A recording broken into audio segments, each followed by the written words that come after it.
point I'm going to try to illustrate with this, and I do want to have time to use a little bit of patty paper. Has anybody used patty paper before? So it's going to be very helpful as we're moving into Common Core, which has a focus of that dynamic geometry, right? Mm-hmm. We're using different terms, and it's a lot about movement. So flipping things and spinning things, and this you can just think of as like small pieces of tracing paper.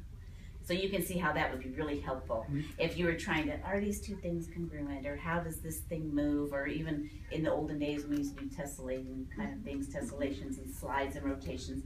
If you can trace something and then actually flip it, it can be really helpful for kids. But I'm going to save that for last. And I think we're going to come back in the fall perhaps and just do something heavy duty with algebra tiles and connecting that to base 10, because that's really done, for the most part, it's not, I'm not saying you, I'm just saying in general we don't do a good job of using algebra tiles. And what it turns into is another procedure that you can use to solve an equation or to factor something or whatever.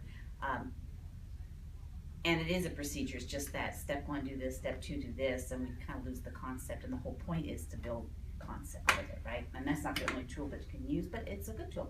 So the third thing, these are all the disclaimers now since I'm being taped here. We bought fraction strips and fraction circles and blah, blah, blah, blah.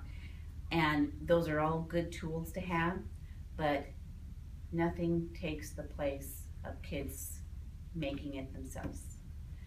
You can't tell what a kid doesn't understand when you're using a plastic fraction strip that's already done for them, right?